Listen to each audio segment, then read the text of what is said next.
Hoy vamos a meternos de lleno en una historia que, bueno, seguro que resuena, la de cómo España levantó un supuesto milagro económico a base de ladrillo y cómo todo se vino abajo. Vamos a ver la cronología de un sueño que acabó siendo una pesadilla de deudas y un batacazo que, la verdad, marcó a toda una generación. Y para que nos hagamos una idea de la escala de la que hablamos, vamos a empezar con un número. Un solo número. 600.000. 600.000 viviendas embargadas en poco más de 10 años. Es que detrás de cada uno de esos números hay una familia, una historia, un proyecto de vida que se fue al traste. Claro, viendo esto, la pregunta cae por su propio peso, ¿no? Y es la que va a guiar todo este análisis. ¿Aquello fue de verdad un milagro económico o, más bien, un frenesí especulativo de locos? ¿Era prosperidad de la buena o una burbuja que estaba a puntito de reventar? Pues vamos a verlo.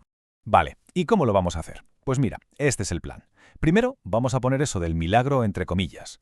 Luego, buscaremos el origen, las semillas de la burbuja. Reviviremos esos años de locura máxima y, claro, su inevitable estallido. Después, veremos qué pasó después, con los activos tóxicos y los fondos buitre. Y acabaremos con una lección clave sobre la letra pequeña. Venga, pues empezamos por el principio, ¿no? Por el famoso milagro económico español. Era una época de un optimismo, vamos, desbordante. Parecía que la prosperidad no se iba a acabar nunca. Y el ladrillo, bueno, el ladrillo era el rey, la inversión más segura que cualquiera se podía imaginar. ¿Qué podía salir mal?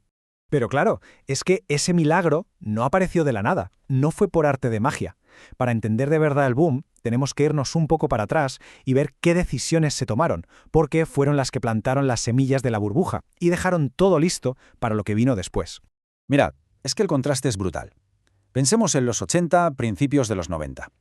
El mercado hipotecario era súper conservador. Préstamos a 10, 15 años como mucho, con tipos de interés altísimos. Conseguir crédito era difícil.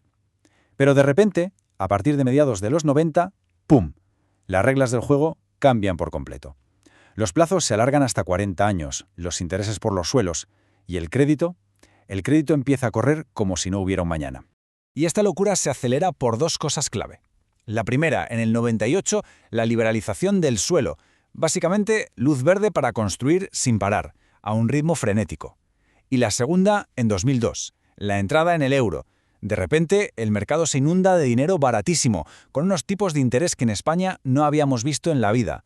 O sea, la tormenta perfecta, la combinación ideal para encender la mecha.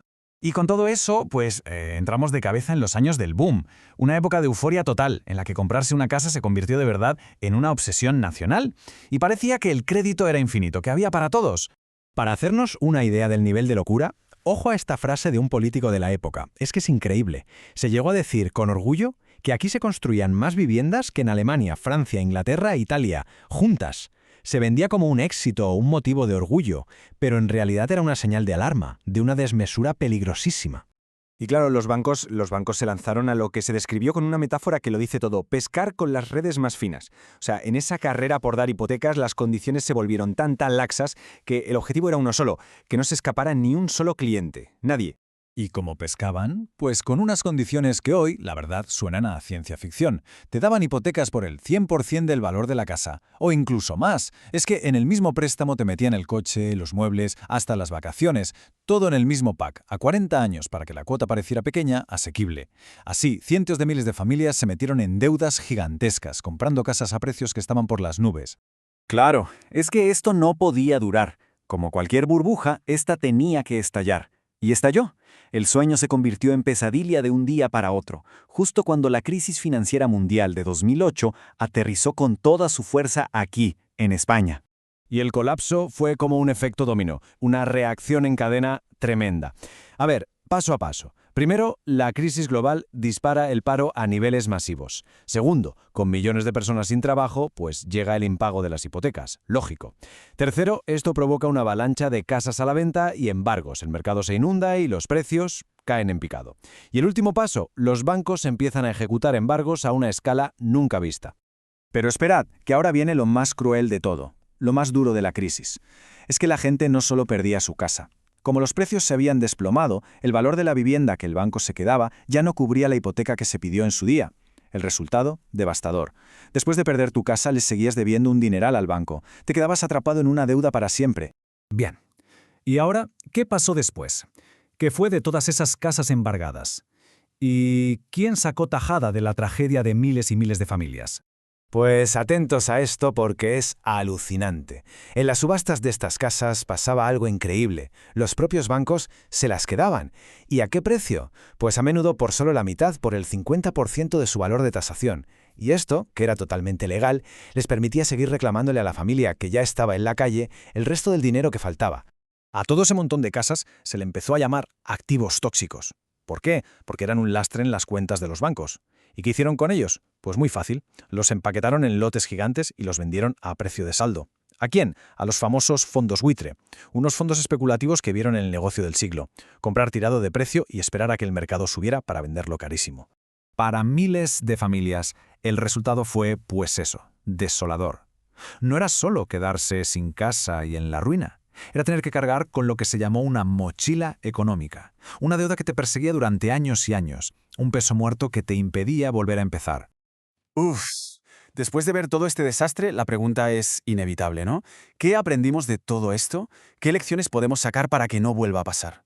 ¿Qué nos enseña esta historia sobre la confianza, sobre las deudas y sobre las promesas que suenan demasiado bien?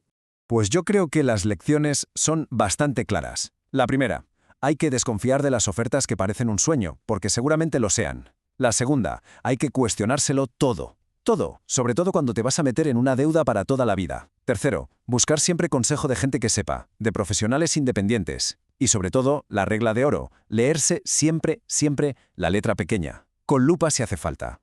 Y para terminar, una última reflexión que va un poco más allá de las casas. ¿Alguna vez nos hemos parado a pensar por qué los anuncios, los que nos animan a comprar, a endeudarnos, son tan grandes, tan coloridos y atractivos, y en cambio la letra pequeña, la que te puede fastidiar la vida, es siempre tan minúscula? Es una pregunta que, creo, merece la pena tener siempre en mente. Gracias por habernos acompañado.